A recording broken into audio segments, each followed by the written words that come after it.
আসসালামু আলাইকুম। আশা করি ভালো আছেন। সাউন্ড শোনা যাচ্ছে? Everything okay? কমেন্টে জানান।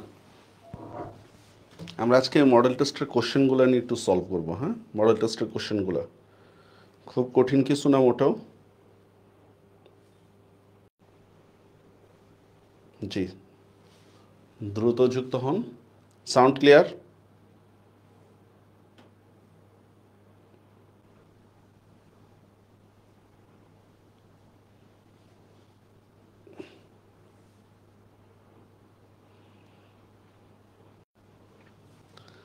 রেডি? আচ্ছা, মডেল টেস্টের কোশ্চেন সলিউশন। আচ্ছা, আমরা 15টা কোশ্চেন, সরি, মডেল টেস্টে হচ্ছে 60টা পরীক্ষা, 60টা কোশ্চেন নিয়ে আমরা পরীক্ষা নিয়েছিলাম, যার মধ্যে ইংরেজিটা সলভ অলরেডি আপনাদের হয়েছে।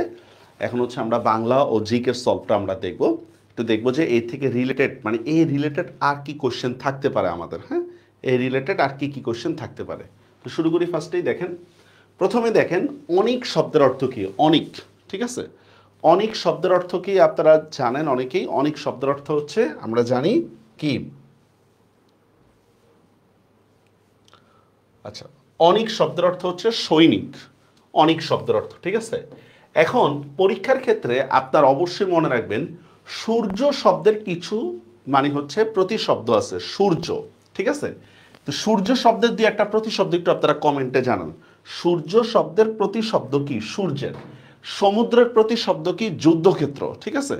সমুদ্র, সূর্য, ঠিক আছে? যেমন দেখেন, সমুদ্রের একটা প্রতিশব্দ হচ্ছে আপনার জলধি।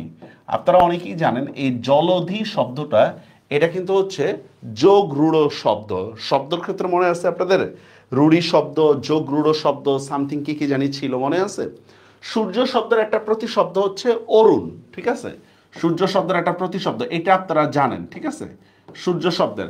আচ্ছা বলেন তো, সূর্যকে হৃৎপিণ্ডে ধরে রাখা, এটা ফার্স্ট পেপারে কোথায় আছে?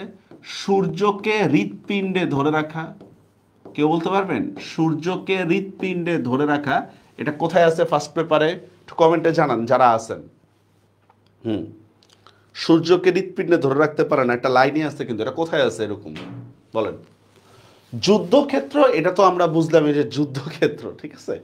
মানে অনেক সময় হয় কি, রণভূমি দ্বারাও কিন্তু যুদ্ধক্ষেত্র বোঝায়। রণভূমি, ঠিক আছে? আর তারা বিদ্রোহী কবিতার মধ্যে এই জিনিসটা পাবেন, রণভূমি। ওকে, কমেন্টে জানান।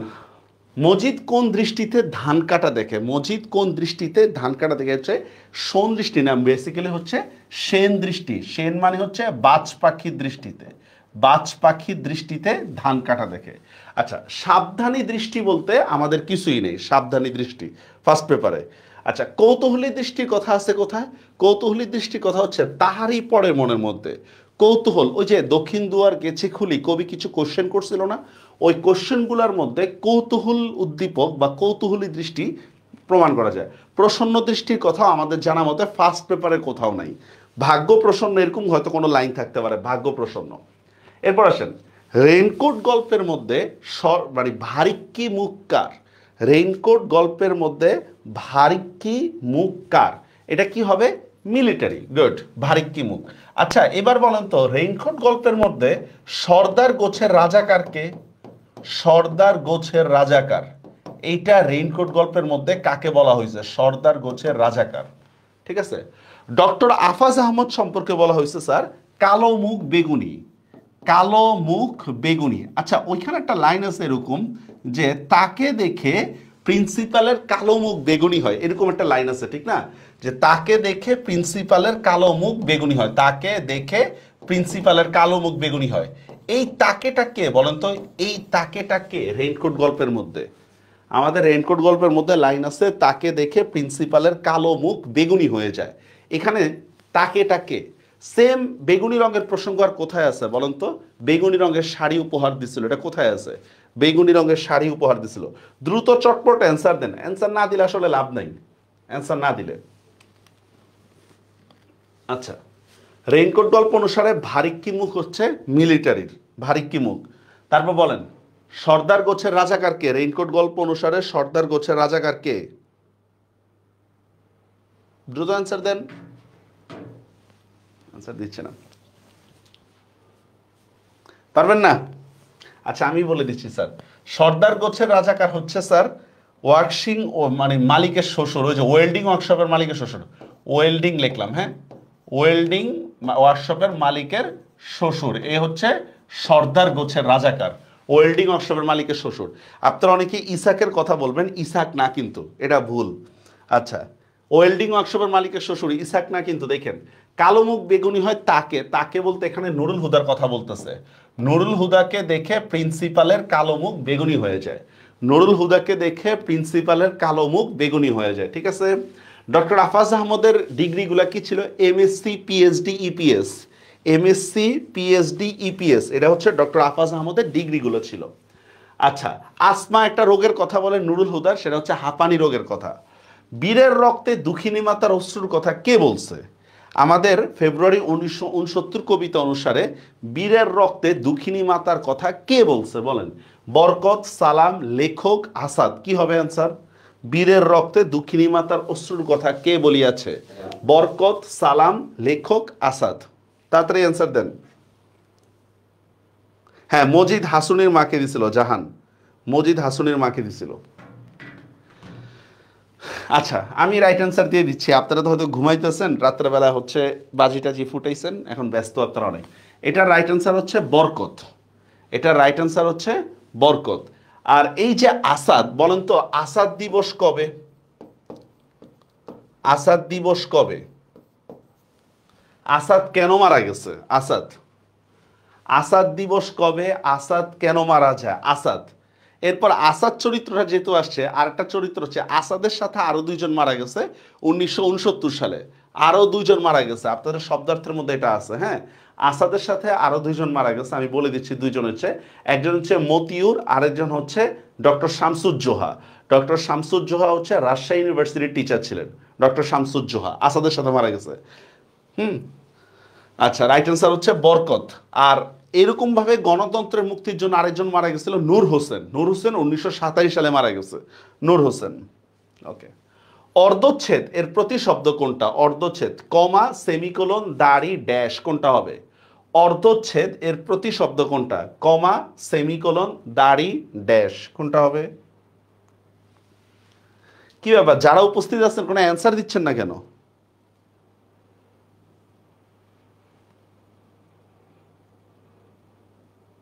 অ্যান্সার দিচ্ছেন না কেন স্যার? চেকটা অ্যান্সার না দিলে নাকি? রাইট অ্যান্সার হচ্ছে সেমিকোলন, রাইট অ্যান্সার হচ্ছে সেমিকোলন। এখন দেখেন আমরা যখন ইয়াগুলো পড়বো, কি জানি বলে, বিরাম চিহ্নগুলো পড়বো, তখন যে পার্টগুলো আমাদের জানতে হবে এইটা একটু দেখে নেন। এই পার্টটা খুবই ইম্পর্টেন্ট বিরাম চিহ্নের ক্ষেত্রে। কিছু কিছু বিরাম চিহ্নের হচ্ছে আমাদের ইয়াটা ইম্পর্টেন্ট, কি বলে এটাকে, বাংলাটা খুব ইম্পর্টেন্ট। দেখেন, কমার বাংলা হচ্ছে পাদচ্ছেদ, কমার বাংলা হচ্ছে পাদচ্ছেদ, সেমিকোলনের বাংলা হচ্ছে অর্ধচ্ছেদ, ফুল স্টপ, দাড়ি, পূর্ণচ্ছেদ।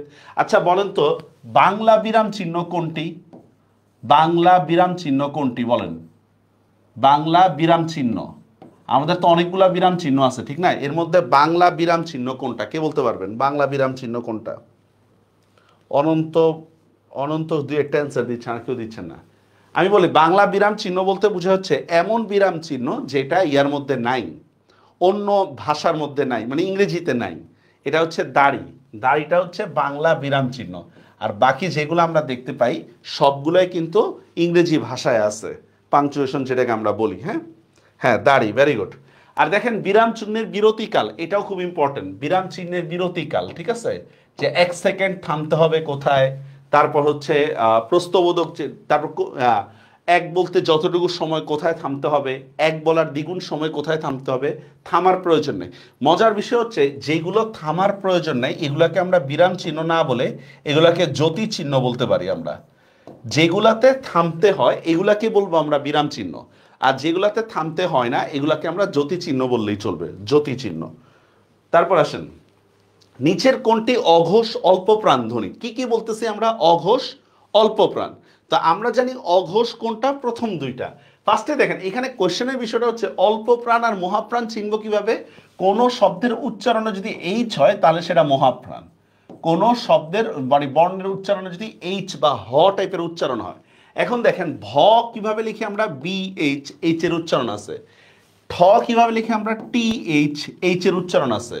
ফ কিভাবে লিখি আমরা পি এইচ, ইয়ার উচ্চারণ আছে, এইচ এর উচ্চারণ আছে।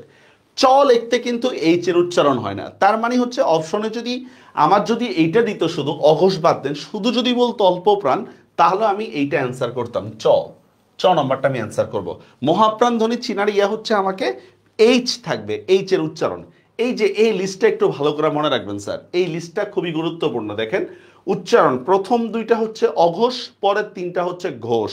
অঘোষ, ঘোষ, অল্পপ্রাণ, মহাপ্রাণ, এরপর আবার কি নাসিক্য আছে, তাড়নাজাত ধ্বনি, ঘৃষ্ট ধ্বনি, কম্পনজাত ধ্বনি, র আছে, উষ্ণ ধ্বনি। এইটা মুখস্থ রাখতে হবে। এইটা পরীক্ষায় তুলনামূলকভাবে এখান থেকে কোশ্চেন আসে না, কিন্তু আমাদের রিস্ক নেওয়ার দরকার নেই। এই চারটা মনে রাখলে আমরা একটা কোশ্চেন ধ্বনি থেকে কমন পাবো ইনশাল্লাহ। এই চারটা মনে রাখলে। নিচের কোনটা তৎপুরুষ সমাসের উদাহরণ নয় বলতেছে। দেখেন আপনারা অনেকে অ্যান্সার দিচ্ছেন তৎপুরুষ সমাসের উদাহরণ, আসলে না, এটা উদাহরণ নয়। আসেন, ভ্রমণ বৃত্তান্ত মানে কি জানেন? ভ্রমণ বৃত্তান্ত এটা হচ্ছে, আমরা যদি লিখি ভ্রমণ বিষয়ক বৃত্তান্ত, ভ্রমণ বিষয়ক বৃত্তান্ত, আচ্ছা এইটা গেল বিষয়ক বৃত্তান্ত, আচ্ছা বিষয়ক গেল। রাজধানী মানে হচ্ছে রাজার ধানী, রাজার ধানী, ধানী মানে হচ্ছে আবাস, ধানী শব্দের অর্থ আবাস। চিত্রময়ী, ঠিক আছে, চিত্রের, ঠিক আছে, চিত্রময় যা, ঠিক আছে, বা চিত্র মনোহর করে যা, এই টাইপের। বাতায়ন, এইটার কোনো ইয়া নেই। এখানে রাইট অ্যান্সার হচ্ছে এইটাও দিয়েছে আমরা, এই জিনিসটাও দেওয়া যায়, এই জিনিসটা। তো এখন আমাদের মনে রাখবেন একটা বিষয়, যদি অপশনে আমাদের দুইটাই রাইট থাকে তাহলে অ্যান্সার করব আমরা প্রথমটা। অপশনে যদি আমাদের দুইটাই রাইট মনে হয় তাহলে আমরা প্রথমটা অ্যান্সার করার চেষ্টা করব, বুঝতে পারছেন? এই জন্য আমরা এইটা ধরবো। ভ্রমণ বিষয়ক বৃত্তান্ত, এটা হচ্ছে আমাদের মধ্যপদ্মবী কর্মধারয়, এটাও ঠিক আছে কিন্তু, হ্যাঁ।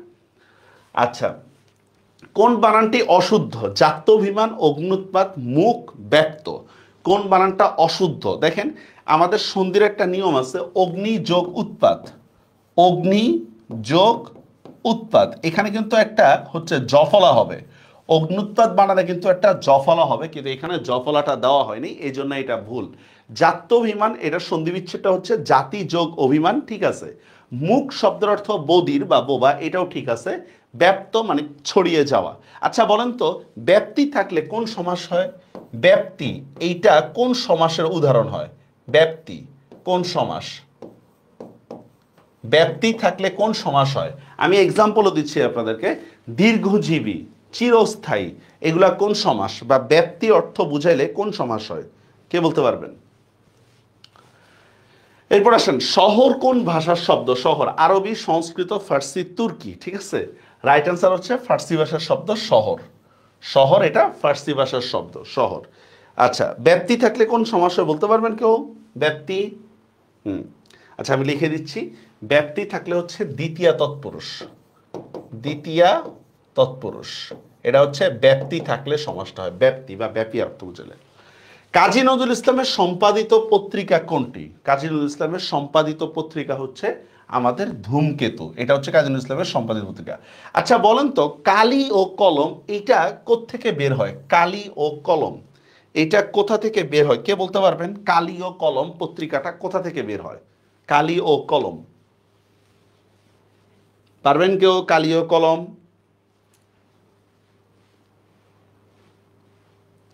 নাই? আমার শিক্ষার্থীরা সব শেষ। এটা হচ্ছে স্যার বাংলা একাডেমি থেকে বের হয়, বাংলা একাডেমি থেকে এই পত্রিকাটা বের হয়, বাংলা একাডেমি থেকে, ঠিক আছে। সওগাত পত্রিকা সম্পর্কে জানতে হবে। সওগাত লিটারেচারের ক্ষেত্রে সওগাত পত্রিকাটাও গুরুত্বপূর্ণ, সওগাত, ঠিক আছে। হ্যাঁ, তারপর আসেন, এটা সঠিকভাবে উপমা ব্যবহার না করতে পারলে বাক্য কি হারায়?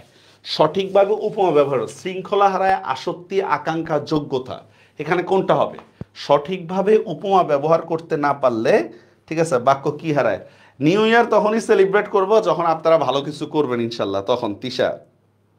হ্যাঁ, সঠিকভাবে উপমা ব্যবহার করতে না পারলে এটা হচ্ছে স্যার যোগ্যতা হারায়। মনে রাখবেন, বাক্যের যোগ্যতার সাথে 6টি বিষয় জড়িত, বাক্যের যোগ্যতার সাথে, ঠিক আছে। ওই যে গুরু চণ্ডালী দোষ, বাহুল্য দোষ, তারপর হচ্ছে উপমার ভুল প্রয়োগ, তারপর হচ্ছে আপনার যে দুর্বোধ্যতা, এগুলা কিন্তু বাক্যের যোগ্যতার সাথে কানেক্টেড। তাহলে রাইট অ্যান্সার হবে কিন্তু যোগ্যতা, রাইট অ্যান্সার। এরপর আসেন, কপালে তার চন্দন আঁকা, গায়ে তার লাল শাড়ি, মুখে তার লজ্জার রক্তিমা, হৃদয়ের ভিতরে কি তা কেমন করিয়া বলিব। এইটা কোন শ্রেণীর বাক্য? কপালে তার চন্দন আঁকা, গায়ে তার লাল শাড়ি, মুখে তার লজ্জার রক্তিমা, হৃদয়ের ভিতরে কি, এটা কোন শ্রেণীর বাক্য? দেখেন বুঝবেন কিভাবে, আমরা যৌগিক বাক্য কাকে বলে পড়ছিলাম, যে বাক্যের মধ্যে একাধিক সমাপিকা ক্রিয়া। তার মানে এটা কি, দেখেন তার কপালে চন্দন আঁকা, একটা বাক্য শেষ। তার গায়ে লাল শাড়ি, দুইটা বাক্য শেষ। তার মুখে লজ্জার রক্তিমা, তিনটা বাক্য শেষ। তার হৃদয়ের ভিতরে কি তা কেমন করিয়া বলবো। এখানে একটা জটিল টাইপের একটা জিনিস বোঝাচ্ছে এখানে, কিন্তু আমার এটা হচ্ছে স্যার এই জিনিসটা তার হৃদয়ের ভিতরের বিষয়টা আমি বলবো কেমন করিয়া, এরকম একটা কথা আছে এখানে। রাইট অ্যান্সার হচ্ছে আমাদের এটা যৌগিক বাক্য, মিশ্র দিয়েন না, এটা যৌগিক বাক্য হবে, কারণ এখানে প্রত্যেকটা বাক্য স্বাধীনভাবে ব্যবহার করা হচ্ছে। আমরা এখানে প্রত্যেকটা বাক্য আমরা স্বাধীনভাবে আমরা ব্যবহার করছি। উদ্যোগ, এই শব্দের সন্ধিবিচ্ছেদটা কি হবে? উদ্যোগ, মনে রাখবেন কোনো শব্দের মধ্যে জফলা থাকলে সেটা জতে কনভার্ট হয়, ঠিক আছে? জফলা বা অন্তস্তীয় জ যদি থাকে তাহলে সেটা জতে কনভার্ট হয়। তার মানে দেখেন এখানে যেহেতু জফলা আছে, আমরা দেখব কি জ আছে কোনটাতে, দেখেন জ আছে এখানে, এখানে এটাতে নাই, এটা কাটা, এটা কাটা। এখন দেখেন এই দুইটা অপশন সেম, আর এইখানে এখন বলেন তো উপসর্গ যেটা, এটা কি খণ্ডত দিয়ে না দ দিয়ে, বলেন তো? আমাদের উত যে উপসর্গটা, এটা খণ্ডত দিয়ে না দ দিয়ে? আমরা সন্ধির ক্লাসের মধ্যে বলছিলাম কখন খণ্ডত হবে কখন দ হবে, মনে আছে? যে উপসর্গটা যদি খণ্ডত দিয়ে হয় আমাকে খণ্ডতই দিতে হবে, ঠিক আছে? রাইট অ্যান্সার হবে এইটা। সেম আরেকটা বলি, নিয়োগ। এই নিয়োগ শব্দের সন্ধিবিচ্ছেদটা হচ্ছে নি যোগ যোগ, নি যোগ যোগ। সেম আমরা বিয়োগ বলি না, বিয়োগ, সেম বি প্লাস যোগ, এরকম। তারপর আসেন, সংখ্যা গণনার মূল একক কি? সংখ্যা গণনার মূল একক এটা কোত্থেকে নিচ্ছি? এটা হচ্ছে সংখ্যাবাচক শব্দ, আপনাদের বইয়ের মধ্যে আছে, সংখ্যাবাচক শব্দ থেকে আনেছে। এটা হচ্ছে এক, সংখ্যাবাচক। আর দশক হচ্ছে গুণোত্তর পদ্ধতি, 10 হচ্ছে গুণোত্তর পদ্ধতি। আচ্ছা গুণোত্তর পদ্ধতিটা কি আমি বলি, আমরা ছোটবেলায় পড়ছিলাম মনে আছে, 1 10 2 12, 2 10 3 23, এটা হচ্ছে গুণোত্তর পদ্ধতি। মানে এক সংখ্যা থেকে আরেক সংখ্যা আমরা স্কিপ করতে জাম্প করতে গেলে তখন হচ্ছে 10 শব্দটা আমরা ব্যবহার করি, 10 হচ্ছে গুণোত্তর পদ্ধতি। আচ্ছা বলেন তো শূন্য আবিষ্কার করছে কে? শূন্য এটার আবিষ্কার করছে কে? শূন্য। সেম আরেকটা কোশ্চেন বলি, এই শূন্য শব্দটার কারণে আপনার সোনাত্তরী কবিতাটা হচ্ছে একটা মাত্রাবৃত্ত ছন্দে রচিত, কেবল শূন্য শব্দটার কারণে। একটু পাঠ পরিচিতিতে যান তাহলে পাবেন। শূন্য আবিষ্কারক কে বলতে পারবেন? শূন্যের আবিষ্কারক কে? এনিওয়ান? আচ্ছা আমরা লিখে দিচ্ছি, কেউ অ্যান্সার দিচ্ছে না। আর্যভট্ট, আর্যভট্ট হচ্ছে শূন্য আবিষ্কারক। আচ্ছা বৃহদার্থে আ শব্দটা ব্যবহার হয়েছে কোথায়? বৃহদার্থে আ শব্দটা মানে একটা উপসর্গ, সরি একটা প্রত্যয় এক একটা এক এক রকম বোঝায়। যেমন দেখেন আমি একটা উদাহরণ দিই, যেমন আমি বললাম দেখেন ডাক্তারনি, কথার কথা ডাক্তারনি, এই নি দিয়ে আমরা একটু ব্যঙ্গ বোঝাইতেছি, ঠিক আছে? একটু ছোট করা বোঝাচ্ছি না। তারপর মনে করেন যে অবজ্ঞা করে, মনে করেন কথার কথা কেষ্টা, ঠিক আছে? কেষ্টা, এই যে একটু অবজ্ঞা করে কথা বলতেছি না, এরকম বিভিন্ন সময় প্রত্যয় যোগ হলে সেটা বিভিন্ন অর্থ দেয়। এখানে বলতেছে বৃহদার্থে কোনটা ব্যবহার হয়েছে? বৃহদার্থ হচ্ছে স্যার ডিঙা। আমি আপনাদেরকে একটা লিস্ট দিয়ে দিচ্ছি, এইটা মনে রাখতে হবে স্যার। এই যে এটা খুবই গুরুত্বপূর্ণ, এই জিনিসটা খুবই গুরুত্বপূর্ণ। আমার সব মুখস্থ রাখা দরকার নেই, আমার সব মুখস্থ রাখা দরকার নেই, আমার এই জিনিসগুলো মনে রাখলে হবে। অবজ্ঞার্থে কোনটা দেখেন, কেষ্টা, চোরা, ডাক্তারনি, জমিদারনি। বৃহৎ অর্থে দেখেন ডিঙা, অরণ্যানি, বনানি। মানে দেখেন অরণ্য মানি বন, আর অরণ্যানি দ্বারা কিন্তু আরো বড় বন বুঝাচ্ছে। বন মানি তো বন, বনানি দ্বারা আরো বড় বন বুঝাচ্ছে। বুঝা গেছে বিষয়টা? ক্ষুদ্র, মালিকা, মালিক থেকে মালিকা, এটা কিন্তু ছোট বুঝায়। নাটক যতটুকু সাইজের তার চেয়ে নাটিকা কিন্তু একটু ছোট হবে, ঠিক আছে? এটা মুখস্থ রাখতে পারবেন। এটা যেগুলা বেশি আসে সেগুলোও মার্ক করে দিছি, যেগুলা বেশি আসে এগুলোও মার্ক করে দিছি। পারবেন মুখস্থ রাখতে?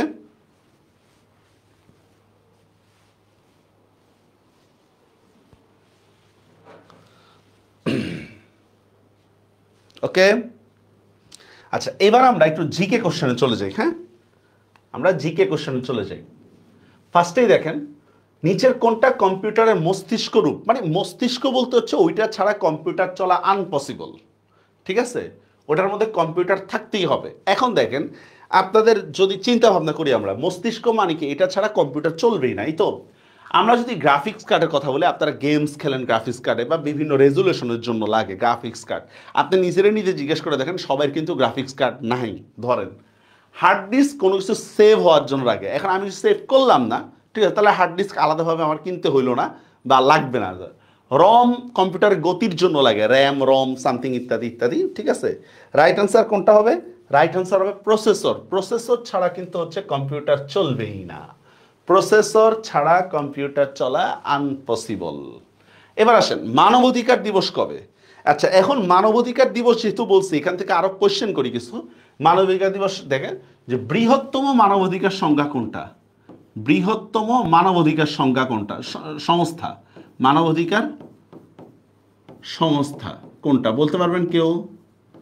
1 নম্বর। 2 নম্বর হচ্ছে ইউএন মানে জাতিসংঘের মানবাধিকার সংস্থা কোনটা, জাতিসংঘের মানবাধিকার সংস্থা কোনটা বলেন তো, জাতিসংঘের মানবাধিকার সংস্থার নাম কি? আমরা জানি মানবাধিকার দিবস হচ্ছে কি 10ই ডিসেম্বর, 10ই ডিসেম্বর হচ্ছে মানবাধিকার দিবস।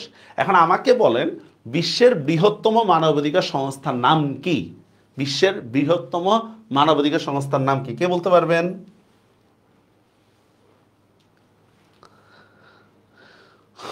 হ্যাঁ প্রসেসর। বিশ্বের বৃহত্তম মানবাধিকার সংস্থার নাম কি? অ্যান্সার না দিলে তো মুশকিল, পারতেছেন না। অ্যামনেস্টি ইন্টারন্যাশনাল, অ্যামনেস্টি ইন্টারন্যাশনাল এটা হচ্ছে বৃহত্তম মানবাধিকার সংস্থা। আর জাতিসংঘ কোনটা? ইউএনএইচআরসি, ঠিক না, ইউএনএইচআরসি হিউম্যান রাইটস কমিশন জাতিসংঘের। আচ্ছা কোশ্চেনের বাহির থেকে কোশ্চেন করলে পরে পারতেছেন না কেন স্যার, একটু বলবেন।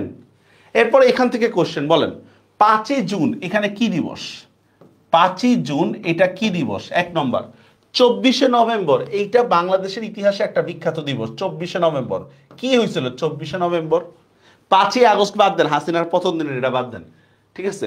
5ই জুন আর 24শে নভেম্বর, বিশেষ করে 24শে নভেম্বর এইটা কেন বিখ্যাত বলেন তো? 24শে নভেম্বর বলতে পারবেন কেউ? আমি আজকে যেভাবে আপনাদেরকে জিকে কোশ্চেনগুলো দেখাচ্ছি, আপনাদের নিজেরাই এভাবে করা উচিত আপনাদের। 24শে নভেম্বর না হচ্ছে বাংলাদেশের সংবিধান গৃহীত হয়, বাংলাদেশের সংবিধান না 24শে নভেম্বর গৃহীত হয়, মনে আছে বাংলাদেশের সংবিধান? মনে নেই? আচ্ছা দেখা, সামাজিকীকরণে মুখ্য ভূমিকা পালন করে কে? সামাজিকীকরণে মুখ্য ভূমিকা সমাজ পরিবার। তো দেখেন সমাজ সোশ্যালাইজড হওয়ার জন্য সমাজ তো আগে আসবে না, ফার্স্টে মুখ্য ভূমিকা বলছে, আমরা বলতে হচ্ছে প্রাথমিক বিষয়টা, একবারে প্রাথমিকে কে ভূমিকা পালন করে? প্রাথমিক ভূমিকা পালন করে হচ্ছে পরিবার। পরিবার থেকে আমরা কি করি? সোশ্যাল হওয়ার শিক্ষাটা পাই পরিবার থেকে, যে আমাদের সামনে কি করা উচিত, কিভাবে কি পরিবেশের সাথে সমাজের সাথে চলতে হবে, এটা আমরা পরিবার থেকে শিক্ষা পাই ফার্স্টে, ঠিক আছে। হ্যাঁ বাংলাদেশের সংবিধান দিবস। নিচের কোনটি ছাড়া ইন্টারনেটে প্রবেশ করাই যায় না? আপনি কোনোভাবেই ইন্টারনেটে প্রবেশ করতে পারবেন না কোনটা ছাড়া, মানে ইন্টারনেট, আমরা দেখেন আমরা একটা কথা বলি কিন্তু দেখেন যে ইন্টারনেট ব্রাউজ করা, ইন্টারনেট ব্রাউজ করা, ঠিক না, তার মানে কি আমার এখানে লাগবে হচ্ছে ওয়েব ব্রাউজার, ওয়েব ব্রাউজার ছাড়া আপনি কখনোই হচ্ছে ইন্টারনেটে প্রবেশ করতে পারেন না। ফর এক্সাম্পল ওয়েব ব্রাউজার কি? ফায়ারফক্স আছে, ক্রোম ব্রাউজার আছে, ফায়ারফক্স, ইউসি ব্রাউজার, ঠিক আছে, এরকম অনেকগুলা হচ্ছে কি ওয়েব ব্রাউজার আছে, ঠিক আছে, ম্যানুবার না। আচ্ছা তারপর আসেন রাষ্ট্রের চতুর্থ স্তম্ভ কোনটা? আমরা জানি রাষ্ট্রের 3টে স্তম্ভ, ঠিক না, আইন বিভাগ, বিচার বিভাগ, শাসন বিভাগ, এই 3টা তো হচ্ছে রাষ্ট্রের 3টা স্তম্ভ। আমরা বলতেছি হচ্ছে রাষ্ট্রের চতুর্থ স্তম্ভ কোনটা? রাষ্ট্রের চতুর্থ স্তম্ভ আইন বিভাগ, বিচার বিভাগ ও হচ্ছে শাসন বিভাগের কাজগুলো যারা ধরায় দেয়, রাষ্ট্রের চতুর্থ স্তম্ভ হচ্ছে স্যার মিডিয়া। মিডিয়া, বুঝতে পারছেন? মিডিয়া হচ্ছে রাষ্ট্রের চতুর্থ স্তম্ভ, আর সুশীল সমাজকে বলা হচ্ছে রাষ্ট্রের পঞ্চম হচ্ছে স্তম্ভ, সুশীল সমাজ।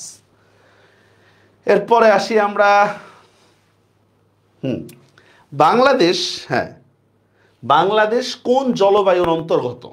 বাংলাদেশ কোন জলবায়ুর অন্তর্গত? তার মানে দেখেন বাদ দিব কিভাবে আমরা, যেহেতু আমরা ভূমধ্য সাগর বা মেরিডিয়ান সি এর মধ্যে নেই, এই জন্য এটা বাদ। বাংলাদেশের উপর দিয়ে নিরক্ষীয় রেখা গেছে কিন্তু তার কোনো প্রভাব নাই, ঠিক আছে। উষ্ণ, হ্যাঁ ঠিক আছে উষ্ণ, কিন্তু উষ্ণ জলবায়ু না, আফ্রিকার মতো না। রাইট অ্যান্সার হচ্ছে ক্রান্তীয় মৌসুমী জলবায়ু। মানে মৌসুম বেঁধে বাংলাদেশের জলবায়ুর কি মধ্যে আসে, একটা পরিবর্তন আসে।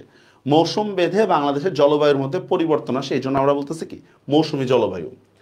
COP29 সম্মেলনে বাংলাদেশের কোন চলচ্চিত্রটি উপস্থাপন করা হয়? COP29 সম্মেলনে বাংলাদেশের কোন চলচ্চিত্রটি উপস্থাপন করা হয়? কি হবে অ্যান্সার, কে বলতে পারবেন? কপ, এটা রাইট অ্যান্সার হচ্ছে লতিকা। লতিকা, এটা সম্পর্কে অবশ্যই আপনারা ডিটেলস পড়ে নেবেন। এটা সম্পর্কে ডিটেলস, যে কে এটার পরিচালক, কি কি করছে না করছে, এটা সম্পর্কে অবশ্যই পড়ে নেবেন। আচ্ছা, তারপর আসি আমরা, জাকারিয়া পিন্টু কে ছিলেন? দেখেন জাকারিয়া পিন্টু ছিলেন হচ্ছে আপনার, আমি বলি যে ক্যাপ্টেন ছিলেন, সোজা ক্যাপ্টেন যেহেতু বলে ফেলছে তো বের করে ফেলবেন। জাকারিয়া পিন্টু কে ছিলেন? জাকারিয়া পিন্টু ছিলেন হচ্ছে একজন খেলোয়াড় ছিলেন। জাকারিয়া পিন্টু একজন খেলোয়াড় ছিলেন। এরপর আসেন শ্বেতপত্র। আচ্ছা, শ্বেতপত্রের ইংরেজি কি বলতে পারবেন কেউ? এটা কিন্তু আপনাদের ইয়াতে আছে, পরিভাষার মধ্যে ছিল। শ্বেতপত্র এটার ইংরেজি কি? শ্বেতপত্র আমি লিখে দিচ্ছি, হোয়াইট পেপার। হোয়াইট পেপার, এটাই হচ্ছে কি আমাদের শ্বেতপত্র। শ্বেতপত্র। তো দেখেন, শ্বেতপত্র প্রণয়ন কমিটির সদস্য ছিল কতজন বলেন তো? শ্বেতপত্র প্রণয়ন কমিটির সদস্য ছিলেন টোটাল 12 জন সদস্য ছিলেন।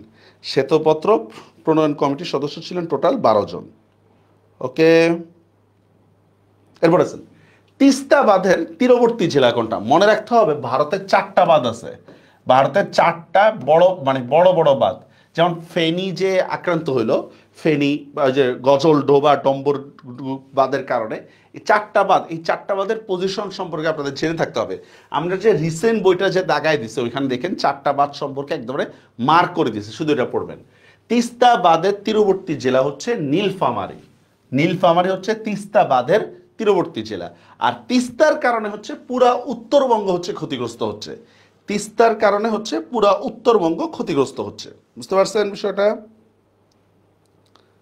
আচ্ছা, এরপর আসেন স্বৈরাচার পতনের 1 মাস পূর্তি উপলক্ষে কোন অনুষ্ঠানের আয়োজন করা হয়?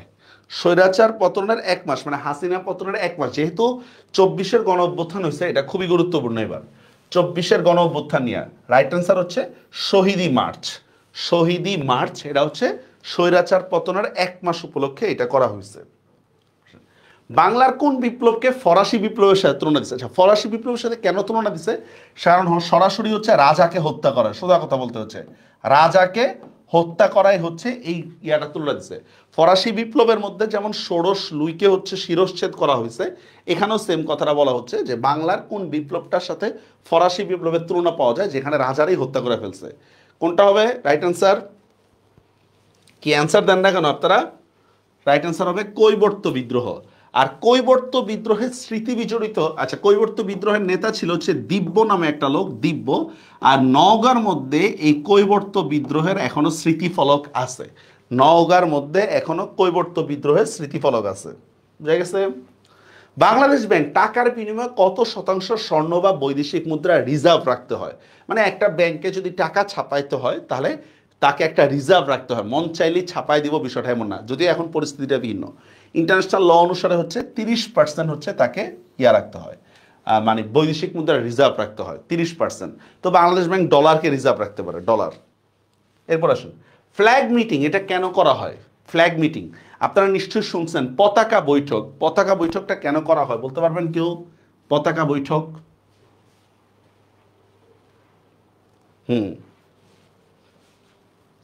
এটা জানেন না? আচ্ছা, আরো মজার বিষয় বলি, ত্রিশক্তির সংঘর্ষ যেটা, এটা হচ্ছে পাল আমলে হয়েছিল, ধর্মপাল আছে না তার আমলে হয়েছিল। কলিঙ্গ যুদ্ধ, এটা তো আপনি জানেন, অশোক আছে না, অশোক, অশোকের আমলে হয়েছিল কলিঙ্গ যুদ্ধ। আর হুনদের যুদ্ধ, এটা হচ্ছে গুপ্তদের সাথে হয়েছিল, হুন, এটা গুপ্তদের সাথে হয়েছিল। ফ্ল্যাগ মিটিং কেন করা হয়? কূটনৈতিক সম্পর্ক স্থাপনের, সীমান্ত সমস্যা, বাণিজ্যিক মিশন, শান্তিরক্ষী মিশন। কি হবে অ্যান্সার? ফ্ল্যাগ মিটিং হয় হচ্ছে সীমান্ত সমস্যায়, সীমান্ত সমস্যা ইয়া করতে হচ্ছে ফ্ল্যাগ মিটিং হয়। আচ্ছা এরপর দেখেন বাংলা সাহিত্যে প্রথম মহিলা কবির কথা বলতেছি আমরা। বাংলা সাহিত্যে প্রথম মহিলা কবির নাম কি? দেখি কে বলতে পারবেন মহিলা কবির নাম কি?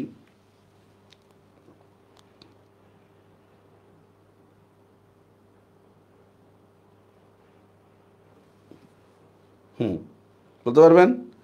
বাংলা সাহিত্যে প্রথম মহিলা কবির নাম হচ্ছে চন্দ্রাবতী। প্রথম মহিলা কবির নাম হচ্ছে চন্দ্রাবতী।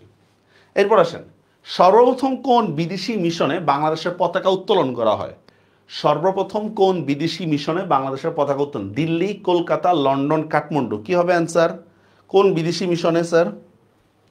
অ্যান্সার দিতে হবে তো, না হলে হবে কিভাবে? দিল্লি, কলকাতা, লন্ডন, কাঠমান্ডু। আচ্ছা লিখে দিচ্ছি, রাইট অ্যান্সার হচ্ছে কলকাতা। মুক্তিযুদ্ধ ভিত্তিক ইয়ার কোশ্চেন এটা, কলকাতা। সার্কভুক্ত কোন দেশটা আয়তনে বাংলাদেশের সমান? সার্কভুক্ত কোন দেশটা আয়তনে বাংলাদেশের সমান অনেকটা, ঠিক আছে? এটা হচ্ছে আমাদের নেপাল। এটা হচ্ছে নেপাল। আচ্ছা এবার বলেন তো, দক্ষিণ এশিয়ায় অবস্থিত কিন্তু সার্কভুক্ত দেশ না, কোনটা? দক্ষিণ এশিয়ায় অবস্থিত কিন্তু সার্কভুক্ত দেশ না, কোন দেশটা বলতে পারবেন কেউ? দক্ষিণ এশিয়া অবস্থিত কিন্তু সার্কভুক্ত না। এটা হচ্ছে, লিখে দিচ্ছি আমি, এটা হচ্ছে মিয়ানমার। মিয়ানমার দক্ষিণ এশিয়ায় অবস্থিত থাকলেও এটা কি না? সার্কভুক্ত দেশ না। বরং সেই তুলনায় আফগানিস্তান কিন্তু সার্কভুক্ত দেশ, আফগানিস্তান। পরিবেশের সাথে জীবের, আচ্ছা সার্কের প্রতিষ্ঠাতা কে বলতে পারবেন? সার্কের প্রতিষ্ঠাতা কে? সার্কের প্রতিষ্ঠাতা কে, কে বলতে পারবেন? মানে প্রতিষ্ঠাতা হিসেবে কাকে বলা হয়? সার্ক গ্রহণের উদ্যোগটা কে নিছে? কি ব্যাপার, যারা আছেন অ্যান্সার পুরোপুরি দিচ্ছেন না, রাগ করে আছেন আমার উপরে? রাগ করলে কিছু করার নেই। সার্কের প্রতিষ্ঠাতা বলা হয় জিয়াউর রহমানকে, ঠিক আছে? সার্কের প্রতিষ্ঠাতা। পরিবেশের সাথে জীবের সম্পর্কীয় বিদ্যার নাম হচ্ছে ইকোলজি। আর বলতে পারবেন ইকোলজি হাউস, এটা কার? এটা হচ্ছে বিল গেটসের। ইকোলজি হাউস এটা কিন্তু বিল গেটসের হচ্ছে ইয়ার নাম, বাসভবনের নাম ইকোলজি, ঠিক আছে? আর এখানে হচ্ছে বিভিন্ন বিজ্ঞানের নামগুলো পড়ে নেবেন স্যার, বিভিন্ন বিজ্ঞানের নাম, ঠিক আছে? এপি কালচার, পিসি কালচার, এগুলো একটু পড়ে নিন। এপি কালচার, পিসি কালচার। হ্যাঁ গুড। কুয়েত কোথায় অবস্থিত? কুয়েত ভারত মহাসাগর, আরব সাগর, পারস্য উপসাগর, আটলান্টিক মহাসাগর, কোথায় অবস্থিত কুয়েত? ভারত মহাসাগর, আরব সাগর, পারস্য উপসাগর আর আটলান্টিক মহাসাগর, এটা কোথায় বলেন তো? আচ্ছা রাইট অ্যান্সার হচ্ছে, এটা হচ্ছে পারস্য উপসাগরে অবস্থিত, ঠিক না? কুয়েত হচ্ছে পারস্য উপসাগরে অবস্থিত কুয়েত, হ্যাঁ। আর এই যে আমরা বলি না কোরিয়া, কোরিয়ার কথা শুনছেন না? কোরিয়া, কোরিয়া এটা কিন্তু দ্বীপ না স্যার, এটা কিন্তু উপদ্বীপ। কোরিয়া যে আমরা দেখি না, কোরিয়া এটা কিন্তু উপদ্বীপ, হ্যাঁ মনে রাখেন, এটা কিন্তু দ্বীপ না কোরিয়া। এশিয়ার বাণিজ্যিক রাজধানী কোনটা? মানে যেখান দিয়ে হচ্ছে প্রচুর বাণিজ্য হয়, এশিয়ার বাণিজ্যিক রাজধানী কোনটা বলতে পারবেন? Philippines, Singapore, Hong Kong, Taiwan. কি হবে এটা? এটা রাইট অ্যান্সার হচ্ছে হংকং। আচ্ছা এবার বলেন তো, তাইওয়ান এরা কেন বিখ্যাত? তাইওয়ান মানে আমেরিকা তাকে সাপোর্ট করতেছে খুব, তাইওয়ানকে কেন? একটা জিনিসের কারণে খুব সাপোর্ট করতেছে, হ্যাঁ। এটা কি বলতে পারবেন কেউ? এটা বলতে পারবেন? আচ্ছা ফিলিপাইনের এই রাজধানীর নাম কি বলেন তো? ফিলিপাইনের রাজধানীর নাম কি? এক তথ্য থেকে হাজার তথ্য আসে, এক তথ্য থেকে। ফিলিপাইনের রাজধানীর নাম কি বলতে পারবেন? আর তাইওয়ান কেন বিখ্যাত বলতে পারবেন? তাইওয়ান যার কারণে আমেরিকা তাকে সাপোর্ট করতেছে, বলতে পারবেন না? তাইওয়ানে হচ্ছে চিপ পাওয়া যায়, চিপ, বুঝতে পারছেন? ওই যে মাইক্রো প্রসেসর যে চিপগুলো আছে না আমাদের যে সব ডিভাইসের মধ্যে আছে, এটার জন্য কিন্তু তাইওয়ান হচ্ছে সবচেয়ে আগায় আছে। এই জন্য হচ্ছে কোনোভাবে হচ্ছে আমেরিকা যদি, চীন যদি তাইওয়ানকে যদি দখল করে নেয়, তাহলে কিন্তু এই চিপের যে ইন্ডাস্ট্রিটা পুরোটাই কিন্তু হচ্ছে হুমকির সম্মুখীন হবে। বুঝা গেছে বিষয়টা? আর ফিলিপাইনের রাজধানীর নাম হচ্ছে ম্যানিলা। ফিলিপাইনের রাজধানীর নাম হচ্ছে ম্যানিলা। আন্তর্জাতিক ধান গবেষণা ইনস্টিটিউট যেটা, এটার সদর দপ্তর কিন্তু হচ্ছে ম্যানিলায়। পৃথিবীতে কোথায় প্রথম লিখিত আইনের প্রচলন ঘটে? কে বলতে পারবেন? পৃথিবীতে প্রথম কোথায় লিখিত আইনের প্রচলন ঘটে? পারস্যে, ব্যাবিলনে, গ্রিসে, মিশরে। কি হবে অ্যান্সার? কোনটায় হবে এটা? আচ্ছা রাইট অ্যান্সার হচ্ছে ব্যাবিলন। ব্যাবিলনের আইনটা বলি আমি হাম্বুরাবি আইন। হাম্বুরাবি আইন, হাম্বুরাবি আইনের নিশ্চয় শুনছেন হাম্বুরাবি আইন। গণতন্ত্রের সূতিকাগার কোনটা? গণতন্ত্রের সূতিকাগার বলা হয় কোন দেশকে? Greece, England, Italy, Bangladesh. বাংলাদেশে গণতন্ত্র আছে, চিন্তা করেন। অপশন দেখলে পিটাবে আমার ধীরা। রাইট আনসার হচ্ছে গ্রিস। সূতিকাগার মানে গণতন্ত্র স্টার্ট হয় হচ্ছে গ্রিস থেকে, গণতন্ত্রের স্টার্ট। ঠিক আছে, এরপর দেখেন সর্বপ্রথম কোন দেশের নারীরা ভোটাধিকার প্রয়োগ করে? সর্বপ্রথম কোন দেশের নারীরা? এটা হচ্ছে নিউজিল্যান্ডে।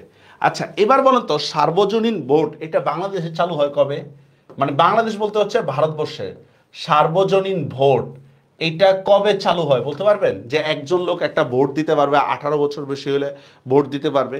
এটা কোথায় হয়, কত সালে বলতে পারবেন কেউ? আমি লিখে দিচ্ছি, এটা 1935 সালে। আপনারা যারা পৌরনীতি পড়ছেন মনে আছে 1919 সালে ব্রিটিশদের একটা ল ছিল, 1935 সালে তারা একটা সংস্কার আনে, ওইখানে সার্বজনীন ভোটের কথা আনে, সার্বজনীন ভোটের কথা। 35 সালে আইনটা হয়, 37 সালে হচ্ছে তারা ভোটটা দিতে পারে, 37 সালে ভোটটা দেয়। এরপর আসেন ভারতের কোন অঞ্চলের 7টি প্রদেশকে একত্রে সেভেন সিস্টার্স বলা হয়? আমি বলে রাখি স্যার, সেভেন সিস্টার্সের অবস্থানটা হচ্ছে অনেকটা এই দিকে টাইপের, ঠিক আছে, এই টাইপের। হ্যাঁ, সেভেন সিস্টার্সের। তাহলে আমরা বুঝবো কিভাবে? দেখেন যে কোনো একটা মানচিত্রের একেবারে নিচের দিকটা হচ্ছে দক্ষিণ, আর একেবারে উপরের সাইডটা হচ্ছে উত্তর। তার মানে দেখেন সেভেন সিস্টার্স আমরা দেখতেছি উপরে আছে, ঠিক না? তার মানে উত্তরের দিকে আছে। তাহলে এরপর দেখেন মানচিত্রের ডান সাইডটা থাকে হচ্ছে পূর্ব, বাম সাইডটা হচ্ছে পশ্চিম। ডান সাইড পূর্ব, বাম সাইড পশ্চিম। তার মানে এখানে কোনটা হবে বলেন তো? সেভেন সিস্টার হচ্ছে আমাদের উত্তর পূর্বাঞ্চল জায়গাগুলো, উত্তর পূর্বাঞ্চল জায়গাগুলো, ঠিক আছে। তারপর আসেন এশিয়ান উন্নয়ন ব্যাংকের সদর দপ্তর কোথায়? এশিয়ান উন্নয়ন ব্যাংক যেটাকে আমরা বলি হচ্ছে এডিবি, এডিবি বলেন, এটার সদর দপ্তর কোথায়? এশিয়ান উন্নয়ন ব্যাংকের সদর দপ্তর কোথায়?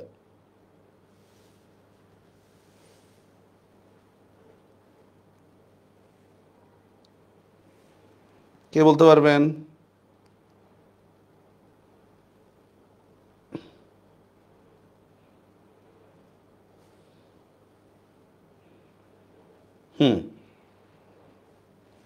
এশিয়ান উন্নয়ন ব্যাংকের সদর দপ্তর কোথায়? রাইট অ্যান্সার হচ্ছে স্যার ম্যানিলা। ফিলিপাইনের ম্যানিলাতে হচ্ছে এশিয়ান উন্নয়ন ব্যাংকের সদর দপ্তর অবস্থিত। আচ্ছা কোন রঙের চা সবচেয়ে বেশিক্ষণ গরম থাকে? সবচেয়ে বেশি গরম থাকে কোনটা? সেটা হচ্ছে সাদা রঙের চা। আর সবচেয়ে দ্রুত হচ্ছে ইয়া হয়ে যায় কোনটা? কালো, নাকি এরকম না? কোন রঙের চা সবচেয়ে বেশি গরম, বেশিক্ষণ গরম থাকবে সেটা কোনটা, সাদা না কালো বলেন তো? সাদা রঙের চা। ওকে, 1 থেকে 99 পর্যন্ত এর যোগফল কত স্যার? 1 থেকে 99 পর্যন্ত এর যোগফল হচ্ছে 4950। এটা এমনিতেই মনে রাখেন, 4950। এটা হচ্ছে 1 থেকে 99 পর্যন্ত যোগফল। এটা একটা সূত্র আছে, আমি এখন সূত্র ব্যাখ্যা করার মতো সময় নেই, এত সূত্র। আচ্ছা এরপর আসেন কুয়াকাটা কোন জেলায় অবস্থিত? কুয়াকাটা সেম। আমি আরেকটা কোশ্চেন করি, মহেশখালী এটা কোন জেলায় অবস্থিত? মহেশখালী, মহেশখালী আছে না পাহাড়ি দ্বীপ, এটা কোন জেলায়? কোন জেলায় দেখি পারেন কিনা? মহেশখালী কোন জেলায় অবস্থিত? কুয়াকাটা কোন জেলায় অবস্থিত? কুয়াকাটা এটা কিন্তু কুয়াকাটা থেকে আসছে, মানে ওই যে আমাদের কুয়া খনন করে রাখছিল ওইখান থেকে নাম আসছে কুয়াকাটা, ঠিক আছে। কুয়াকাটা হচ্ছে, হ্যাঁ বলেন দ্রুত বলেন, কুয়াকাটা কোন জেলায় অবস্থিত আর মহেশখালী কোন জেলায় অবস্থিত? বলি কুয়াকাটা হচ্ছে পটুয়াখালী জেলায় অবস্থিত, পটুয়াখালী। আচ্ছা ভোলার আগের নাম কি বলতে পারবেন? ভোলার আগের নাম কি? ভোলার, ভোলা আছে না আমাদের, ভোলার আগের নাম কি বলেন তো? বাংলাদেশের বৃহত্তম দ্বীপ জেলা তো ভোলা, ঠিক না? ভোলার আগের নাম হচ্ছে শাহবাজপুর, শাহবাজপুর। আর ভোলা হচ্ছে কি? দ্বীপ জেলা, দ্বীপ জেলা। গুড, ভোলা, ঠিক আছে। ভোলাতে কিন্তু রিসেন্টলি গ্যাস পাওয়া গেছে, গ্যাসের বিষয়টাও কিন্তু ভোলাতে আছে, গ্যাস। ঝালকাঠি কেন বিখ্যাত? ঝালকাঠির মধ্যে একজন বিখ্যাত ব্যক্তি আছে, ঝালকাঠির মধ্যে, সে হচ্ছে শেরে বাংলা। শেরে বাংলার বাড়ি কিন্তু ঝালকাঠি, যার নাম খুবই গুরুত্বপূর্ণ। এছাড়া পেয়ারা টেরা এগুলোর জন্য কিন্তু ঝালকাঠি বিখ্যাত। গুড। মহেশখালী হচ্ছে কক্সবাজার জেলায় অবস্থিত, মহেশখালী হচ্ছে কক্সবাজার জেলায় অবস্থিত। Very good. পিরোজপুর এটাও বিখ্যাত, বরিশাল জেলার একটা জেলা, ঠিক আছে, দুর্নীতির কারণেও বিখ্যাত হইতে পারে। মোরা একটি ফুলকে বাঁচাবো বলে যুদ্ধ করি, এটার গীতিকারকে মানে এটা রচয়িতাকে, গান রচনা করছে কে? এই গানটা রচনা করছে হচ্ছে গোবিন্দ হালদার। আর আপেল মাহমুদ এটা হচ্ছে গাইছে বা শিল্পী। আপেল মাহমুদ হচ্ছে এটা শিল্পী, মোরা একটি ফুলকে বাঁচাবো বলে যুদ্ধ করি, এটা শিল্পী। পাকিস্তানি সেনাবাহিনীর হাতে নিহত দার্শনিকের নাম কি? এটা হচ্ছে জি.সি. দেব, ডক্টর জি.সি. দেব, ইনি হচ্ছে নিহত দার্শনিক। মুনির চৌধুরী এটি দার্শনিক না, মানে নাট্যকার ছিলেন, সাহিত্যিক ছিলেন, ইত্যাদি ইত্যাদি। বিজয় কৃষ্ণ গোস্বামী, এগুলো লাগবে না। ওকে, পারছেন এই কোশ্চেনগুলো? নতুন কিছু জানতে পারছেন? মনে তো হয় না। এইভাবে প্রত্যেকটা প্রশ্ন স্যার ব্যাখ্যা করে করে পড়তে হবে আপনাদের, ব্যাখ্যা না করে করে পড়বেন না। যেমন যে ওস্তাদ আলাউদ্দিন খান কিন্তু বিখ্যাত সেতারা বাদক, ওস্তাদ আলাউদ্দিন খান ছিলেন হচ্ছে সেতারা বাদক, সেতারা, ঠিক আছে, খুবই বিখ্যাত। নজরুল ইসলাম তো আর হচ্ছে কোনো গায়ক ছিলেন না, নজরুল ইসলাম। আচ্ছা দেখি আমরা আরেকটা কোশ্চেন নিই।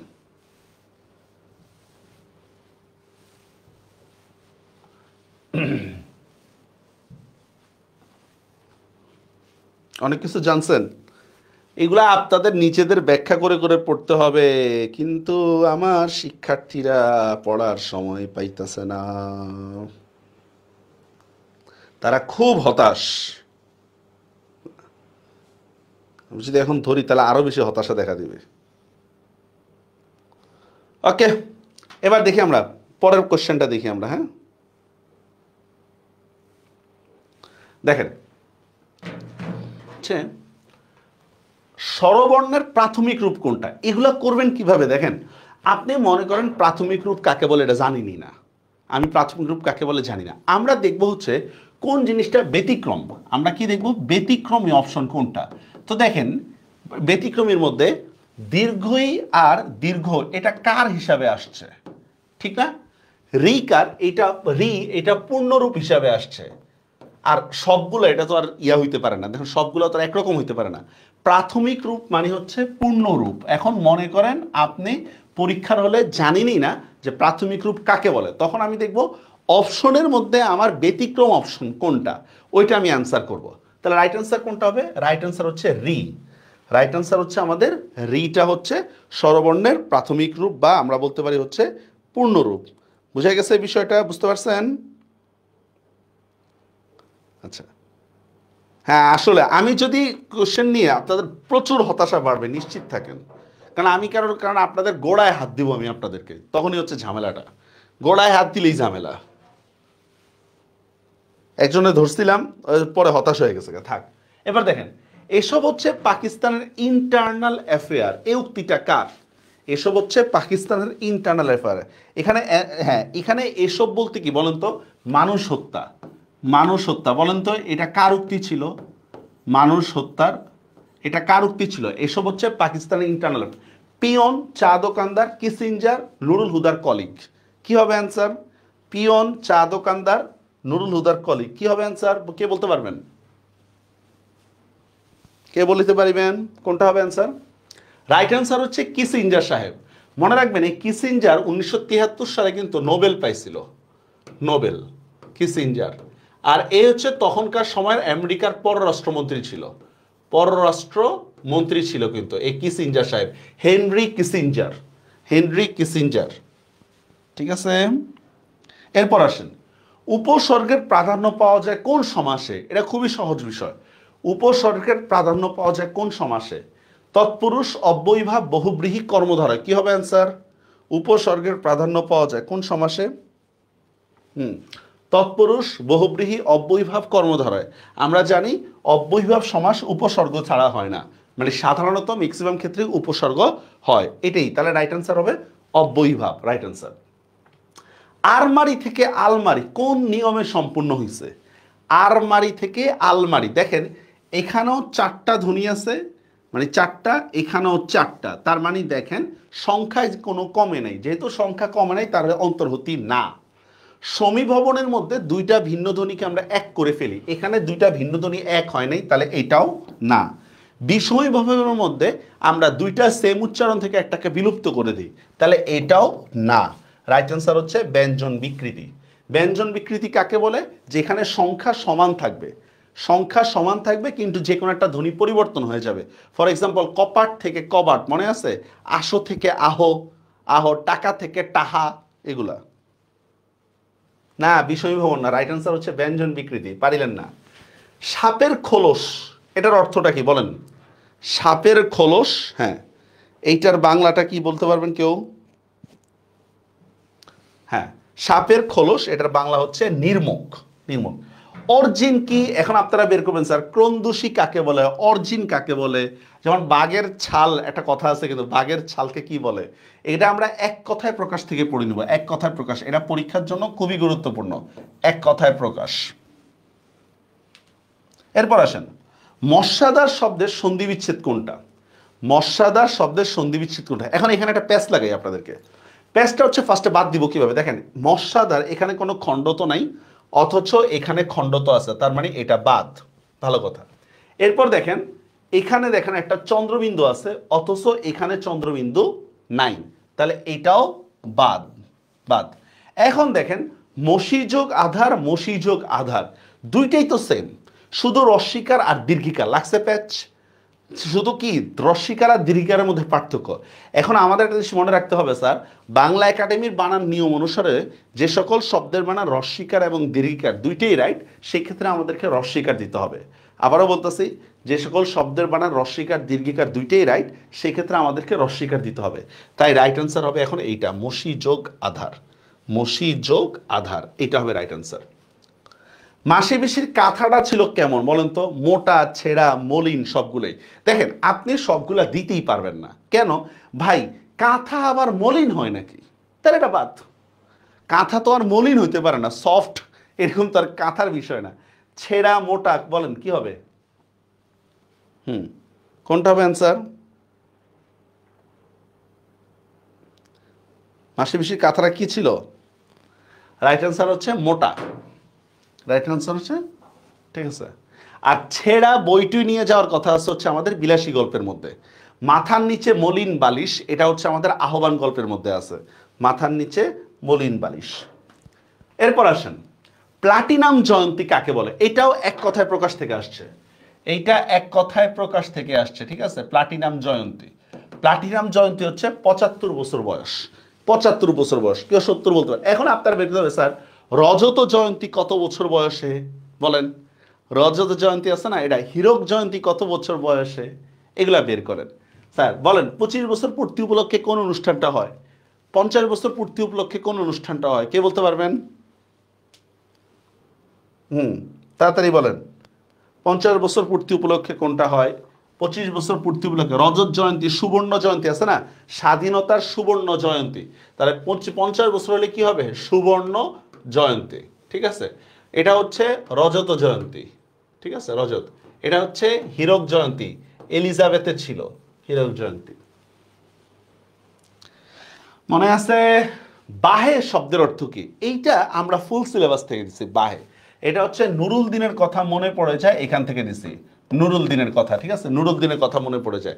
লাইনটা হচ্ছে এরকম, জাগো বাহে কণ্ঠে সবাই, জাগো বাহে কণ্ঠে সবাই, ঠিক আছে। এখানে বাহে শব্দের অর্থ কি? বাহে শব্দের অর্থ হচ্ছে ভাই, বাহে শব্দের অর্থ হচ্ছে ভাই। কর্মী, এটা কোন জাতীয় শব্দ?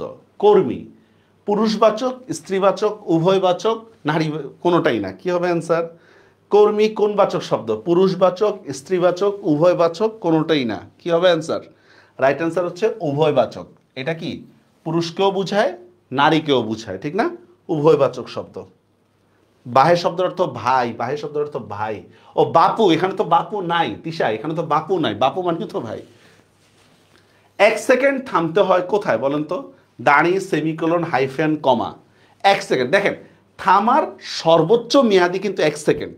দুইটার মধ্যে পার্থক্য আছে, একটা হচ্ছে এক বলতে যতটুকু সময়, আর একটা হচ্ছে 1 সেকেন্ড। 1 সেকেন্ড দুইটার মধ্যে কিন্তু পার্থক্য আছে, হ্যাঁ। এক বলতে সময়টা কিন্তু কম লাগবে। তো দেখেন কমা, হাইফেন, দাড়ি, আমরা জানি থামার সর্বোচ্চ মেয়াদি হচ্ছে আমাদের কি? দাড়ি। তাহলে রাইট আনসার কোনটা হবে? দাড়ি। যদি বলতাম এক বলতে যতটুকু সময়, এটা হলে কই হয়, তখন আমরা কমার কথা দিতে পারতাম। 18 বছর বয়স কবিতায় টোটাল কয়টা লাইন আছে?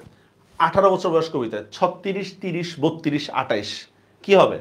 18 বছর বয়স কবিতায় টোটাল কয়টা লাইন আছে? আমরা জানি 18 বছর কবিতায় হচ্ছে 8টা স্তবক আছে, 8। প্রত্যেকটা স্তবকের লাইন হচ্ছে 4টা করে, তাহলে 4 কত হবে? 32। 4 32। এই 8টা স্তবকের মধ্যে প্রথম 3টা পজিটিভ, পরের 3টা নেগেটিভ, শেষের 2টা হচ্ছে প্রত্যাশামূলক দিক, শেষের 2টা। এরপর দেখেন কোন বাগধারাটি ভিন্ন।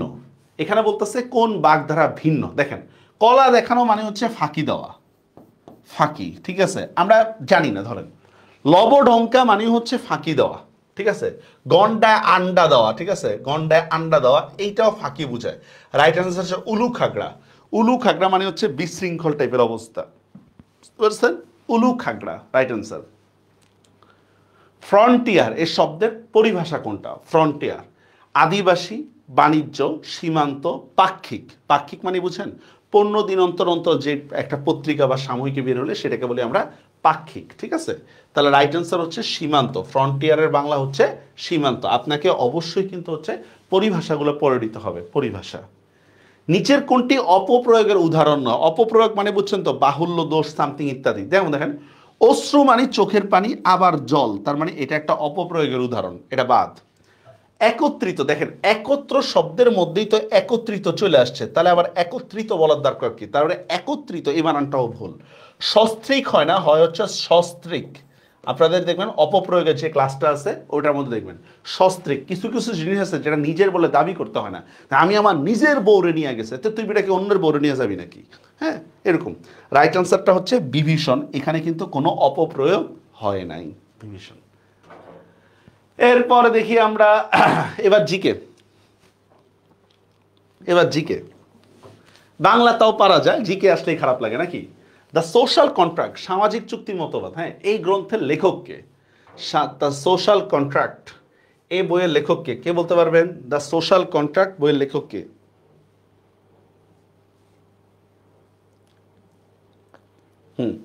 সোশ্যাল কন্ট্রাক্ট বা সামাজিক চুক্তি মতবাদের সাথে 3জন জড়িত।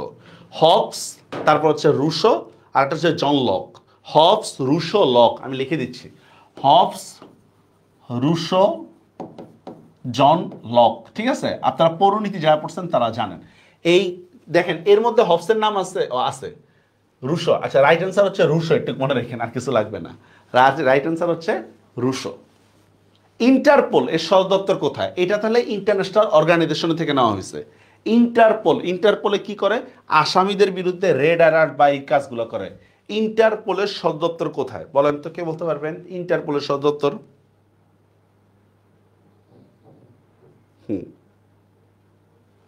রাইট অ্যান্সার হচ্ছে ফ্রান্স, লিও, ফ্রান্স। এখানে হচ্ছে ইন্টারপোলের সদর দপ্তর অবস্থিত, লিও, ফ্রান্স। এসডিজি, এসডিজির ফুল মিনিংটা হচ্ছে বলি sustainable development goal. Sustainable development goal, এটার মিনিংটা হচ্ছে পরিবেশের ক্ষতি না করে উন্নয়ন। পরিবেশের ক্ষতি না করে উন্নয়ন, এটাকে বলা হচ্ছে এসডিজি। এসডিজির মূল লক্ষ্যমাত্রা কয়টা? এমডিজি ছিল 15টা, এসডিজির হচ্ছে 17টা। এসডিজির হচ্ছে 17টা, ঠিক আছে? পরের কোশ্চেন দেখি পারেন কিনা, দেখি পারেন কিনা। বাংলাদেশ কোন বছর জাতিসংঘের স্থায়ী পর্যবেক্ষক হওয়ার মর্যাদা পায়? বাংলাদেশ কোন বছর জাতিসংঘের স্থায়ী পর্যবেক্ষক হওয়ার মর্যাদা পায় বলেন? দেখেন জাতিসংঘের সদস্য বলতেছি না, আমরা বলতেছি জাতিসংঘের স্থায়ী পর্যবেক্ষক হওয়ার মর্যাদা পায় বাংলাদেশ কোন বছর? কে বলতে পারবেন? অ্যান্সার করেন। ক্যান্সারই দিব না, এটাই ভালো। আচ্ছা আচ্ছা, আমি সলভ করে দিই। রাইট অ্যান্সার হচ্ছে 1972 সালে। 1972 সালে মর্যাদা পায়, আর 1974 সালে সদস্য হয়। 1974 সালে হচ্ছে সদস্য পদ পায়। বুঝতে পারছেন বিষয়টা, দুটার মধ্যে পার্থক্য কি? এরপর আসেন এম কমার্স। এম কমার্সের এম দ্বারা কি বোঝায়? M commerce, money commerce, management commerce, masters commerce, mobile commerce, কি হবে? এম কমার্সের এম দ্বারা কি বোঝায়? এম কমার্স, আচ্ছা রাইট অ্যান্সার হচ্ছে মোবাইল। মানে মোবাইলের মাধ্যমে বিজনেস যেটা, এটাকে আমরা বলতেছি হচ্ছে এম কমার্স। বান্দুং, এটা কোন দেশের শহর? বান্দুং বলেন। Singapore, Botswana, Indonesia, Thailand. Bandung বিখ্যাত শহর কিন্তু, বান্দুং। এই শহরটা কোথায় অবস্থিত? আচ্ছা, রাইট অ্যান্সার হচ্ছে ইন্দোনেশিয়ায় অবস্থিত বান্দুং শহরটা। তিস্তাবাদের ভারতীয় অংশের নাম কি? তিস্তাবাদ নাম শুনছি না?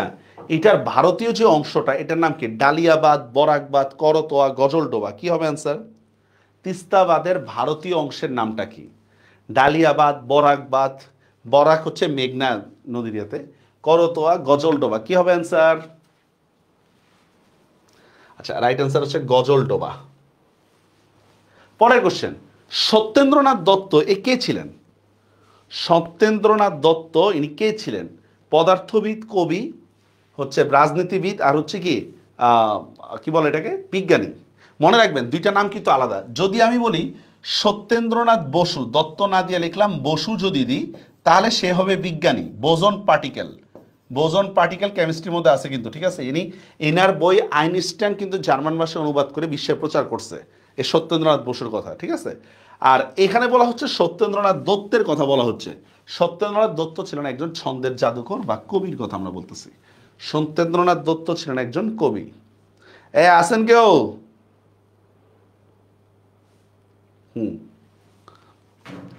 ওকে, পরের কোশ্চেন। আচ্ছা, একটু সার্ক ও আসিয়ানের সংযোগ স্থল কোনটা? মনে রাখবেন আসিয়ানের উপরে কিন্তু ইউএস এর পলিসি ডিপেন্ড করে।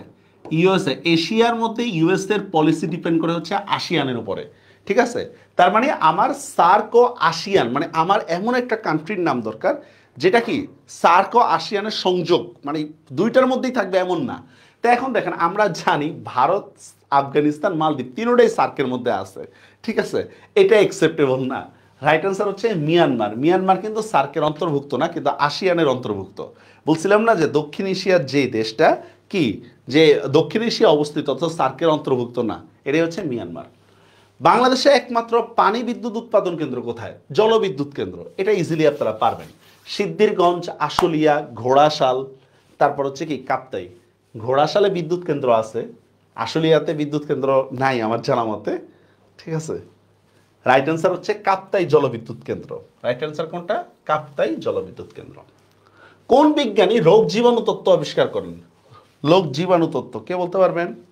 কোন বিজ্ঞানী রোগ জীবাণু তত্ত্ব উদ্বোধন করেন? লুই পাস্তুর, ডারিয়ন। ডারিয়ন হচ্ছে, আমি বলি ডারিয়ন হচ্ছে যে কি বলে এটাকে, হচ্ছে মানুষ বানর থেকে তৈরি, এটা থিওরি আছে না একটা, বিবর্তনবাদ। ডারিয়ন হচ্ছে বিবর্তনবাদের জনক, বিবর্তনবাদ, ঠিক আছে? প্রিস্টলি, এটা Graham Bell, Alexander Graham Bell, ফোনের আবিষ্কারক, মোবাইল ফোন, ঠিক আছে? রাইট অ্যান্সার হচ্ছে লুই পাস্তুর। লুই পাস্তুর যিনি জীবাণু তত্ত্ব আবিষ্কার করেন, লুই পাস্তুর। সোনাদিয়া দ্বীপ এটা কোন জেলায় অবস্থিত? সোনাদিয়া, কক্সবাজার, রাঙামাটি, বান্দরবন, মহেশখালী, কোনটা হবে? সোনাদিয়া দ্বীপটা কোন জেলায় অবস্থিত? কক্সবাজার, রাঙামাটি, বান্দরবন, মহাখালী, এই মহাখালী কইতেছি, মহেশখালী। সোনাদিয়া রোহিঙ্গাদের জন্য অনেক ইয়া হয়েছে এটা। রাইট অ্যান্সার হচ্ছে কক্সবাজার। চ্যান্সেলর এটা কোন দেশের রাষ্ট্রপ্রধানের উপাধি ছিল? চ্যান্সেলর, জার্মান, ব্রিটেন, তুরস্ক, ব্রুনাই।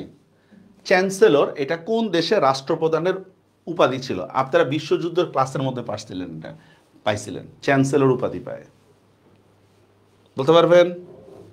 চ্যান্সেলর হচ্ছে জার্মান ভাষার রাষ্ট্রপতির উপাধি, চ্যান্সেলর। বি কানেক্টেড এটা কিসের স্লোগান? এটা পারার কথা। বি কানেক্টেড, যেহেতু আধুনিক প্রযুক্তি থেকে আমাদের কোশ্চেন থাকে। বি কানেক্টেড এটা কিসের স্লোগান? উইকিলিক্স, টুইটার, ফেসবুক, ঠিক আছে, গুগল। তার মানে হচ্ছে আমার বিভিন্ন এই যে কোম্পানিগুলো আছে, কোম্পানিগুলো মোটো বা আমার স্লোগান সম্পর্কে জানতে হবে। বি কানেক্টেড এটা কার স্লোগান বলেন? পারতেছেন না? আচ্ছা, রাইট অ্যান্সার হচ্ছে ফেসবুকের স্লোগান হচ্ছে বি কানেক্টেড, ফেসবুকের স্লোগান, ঠিক আছে? প্রিস্টিনা কোন দেশের রাজধানী? প্রিস্টিনা, ক্রোয়েশিয়া, কসোভো, মেসিডোনিয়া, জর্জিয়া। প্রিস্টিনা এটা কোন দেশের রাজধানী? ক্রোয়েশিয়া, কসোভো, মেসিডোনিয়া, আর হচ্ছে কি জর্জিয়া। কি হবে অ্যান্সার? প্রিস্টিনা।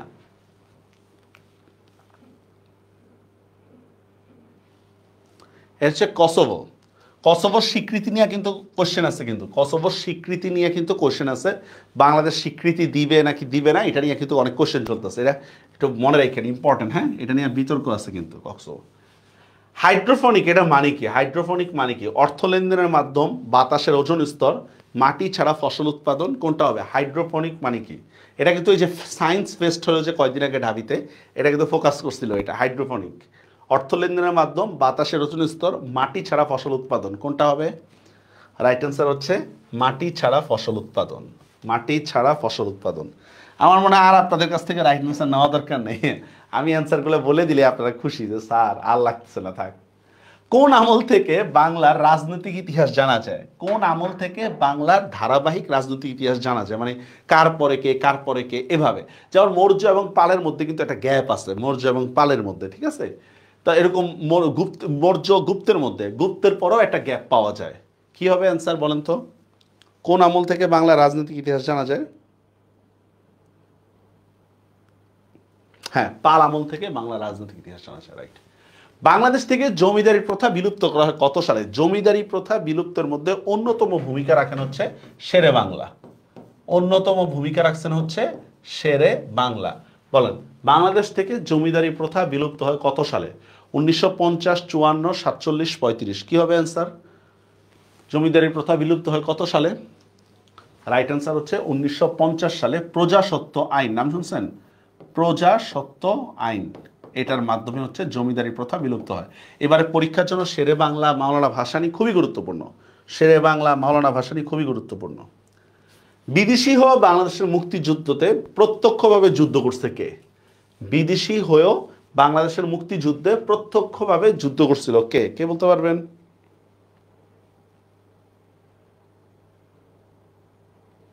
আমরা ধরবো কিভাবে দেখেন, সাইমন ড্রিং, এ হচ্ছে সাংবাদিক ছিলেন, এ হচ্ছে সাংবাদিক ছিলেন। তো সাংবাদিক তো আর প্রত্যক্ষ যুদ্ধ করে না।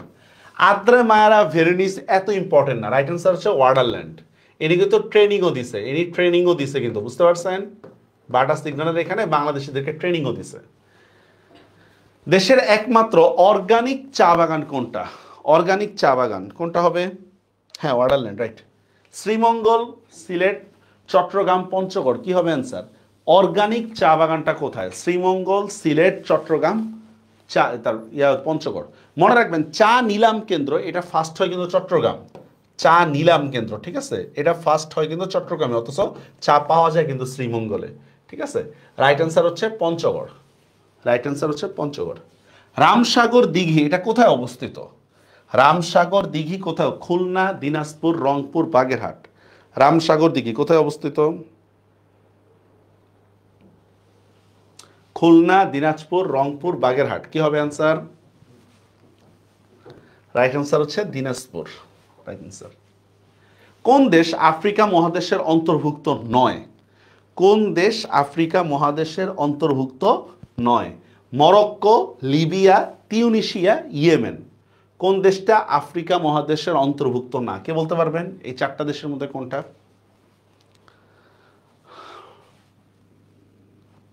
কোন দেশ আফ্রিকা মহাদেশের অন্তর্ভুক্ত না? Morocco, Libya, Tunisia, Yemen. আচ্ছা, লিখে দিচ্ছি আমি, রাইট অ্যান্সার হচ্ছে ইয়েমেন। ইয়েমেন অন্তর্ভুক্ত না। দেশভাগের পর নির্মিত প্রথম সমুদ্র বন্দর কোনটা? দেখেন এখানে বলতেছে দেশভাগ। দেশভাগ মানে কি? 1947-এর কথা আমি বলতেছি, 1947-এর কথা বলতেছি, ঠিক আছে। এটা কিন্তু স্বাধীনতা না।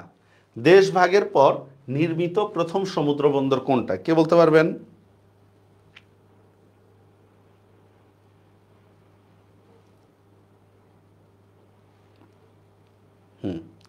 দেশভাগের পর নির্মিত সমুদ্র বন্দর কোনটা? এটা হচ্ছে মোংলা বন্দর। আর এই পায়রাটা হচ্ছে 71 সালের পরে, মানে স্বাধীনতার পরে হচ্ছে পায়রা, আর দেশভাগের পর হচ্ছে মোংলা। দেশভাগ বলতে বুঝবেন 47 সালের দেশভাগ অলওয়েজ। নাকাবা শব্দটি কোন দেশের রাজনীতির সাথে জড়িত? নাকাবা শব্দটা কোন দেশের রাজনীতির সাথে জড়িত? ফিলিস্তিন, ইরাক, সিরিয়া, ইরান। নাকাবা, নাকাবা কোন দেশের স্বাধীনতার সাথে জড়িত? এটা হচ্ছে আমার ফিলিস্তিন। নাকাবা এরকম ভাবে কিন্তু আমরা উত্তর প্রায় সাইপ্রাস, দক্ষিণ সাইপ্রাসেরও কিন্তু একটা পলিটিক্যাল মুভমেন্ট আছে কিন্তু উত্তর ও দক্ষিণ সাইপ্রাসের মধ্যে। এরপর আসেন, কমনওয়েলথ দেশগুলোর মধ্যে সবচেয়ে বড় কান্ট্রি কোনটা? কমনওয়েলথ দেশগুলোর মধ্যে সবচেয়ে বড় কান্ট্রি ঠিক আছে, কমনওয়েলথ দেশ কাদেরকে বলে? যারা ব্রিটিশদের অধীনে ছিল তাদের কথা বলতেছে। হ্যাঁ, অনেক দেশ ব্রিটিশদের অধীনে থাকলেও এখন মানে হচ্ছে কমনওয়েলথের অন্তর্ভুক্ত না, বিশেষ করে যারা ব্রিটিশদের কাছ থেকে যুদ্ধ করে জয় করছে। রাইট অ্যান্সার হচ্ছে কানাডা। কানাডা হচ্ছে কমনওয়েলথ দেশগুলোর মধ্যে সবচেয়ে বড় মরিয়া। আন্তর্জাতিক রেড ক্রসের সদর দপ্তর কোথায়? আন্তর্জাতিক রেড ক্রস, ঠিক আছে, এটার সদর দপ্তর কোথায় কে বলতে পারবেন? ভিয়েনা, জেনেভা, প্যারিস, সামথিং, কোথায় হবে? আন্তর্জাতিক রেড ক্রসের সদর দপ্তর কোথায়? মনে রাখবেন সুইজারল্যান্ড, এটাকে নিরপেক্ষ দেশ বলা হয়, ঠিক আছে। ম্যাক্সিমাম ক্ষেত্রে আমরা সুইজারল্যান্ডের জেনেভাতেই পাবো ম্যাক্সিমাম ইয়াগুলো, এটা হচ্ছে জেনেভা। এরপর আসেন, আমার শিক্ষার্থীরা অনেকে মাত্র ঘুমের থেকে উঠতেছে। যাই হোক, গাজায় আগ্রাসনের বিরুদ্ধে আইসিজেতে মানে ইন্টারন্যাশনাল যে ক্রিমিনাল কোর্ট যেটা আছে, ঠিক আছে, ক্রিমিনাল জাস্টিস কোর্ট যেটা, এটার মধ্যে কোন দেশ ইসরায়েলের বিরুদ্ধে মামলা করছে বলতে পারবেন কেউ? এটা রিসেন্ট তথ্য থেকে। নিকারাগুয়া, দক্ষিণ আফ্রিকা, সুইজারল্যান্ড, নাইজেরিয়া, কি হবে অ্যান্সার? কোন দেশটা ইসরায়েলের বিরুদ্ধে মামলা করছে? নিকারাগুয়া, সুইজারল্যান্ড, সরি দক্ষিণ আফ্রিকা, সুইজারল্যান্ড, নাইজেরিয়া, কি হবে অ্যান্সার? রাইট অ্যান্সার হচ্ছে দক্ষিণ আফ্রিকা। যাক, চ্যাট জিপিটি নির্মাতা প্রতিষ্ঠান কি? দেখেন, চ্যাট জিপিটি নির্মাতা প্রতিষ্ঠান বলতেছে মানে কোম্পানির নামের কথা বলতেছে। কোম্পানির নাম কি? Meta, Open AI, Space X, Alex, কি হবে? কোনটা হবে? রাইট অ্যান্সার হচ্ছে ওপেন এআই। বাংলাদেশ কবে গুম বিরোধী আন্তর্জাতিক সনদে স্বাক্ষর করে? বাংলাদেশ কবে আন্তর্জাতিক গুম বিরোধী সনদে স্বাক্ষর করে? 10 ডিসেম্বর, 30 আগস্ট, 22 নভেম্বর, 8 আগস্ট, কি হবে অ্যান্সার? আর কেউ অ্যান্সার দেয় না। Right answer 30 August. এই পর্যন্ত কয়জন বাংলাদেশি এভারেজ জয় করছেন? এটা রিসেন্ট একটা তথ্য আছে, বাবর আলী। রাইট অ্যান্সার হচ্ছে 6 জন। আল্লাহ, এই ছিল হচ্ছে আপনাদের সলভ। জানি না নতুন কতটুকু জানছেন বা কতটুকু ইয়া করছেন।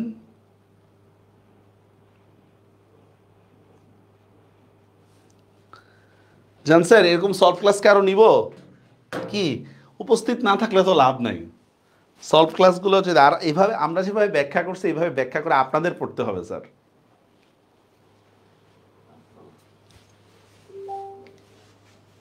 এগুলো আপনাদের পড়িতে হবে।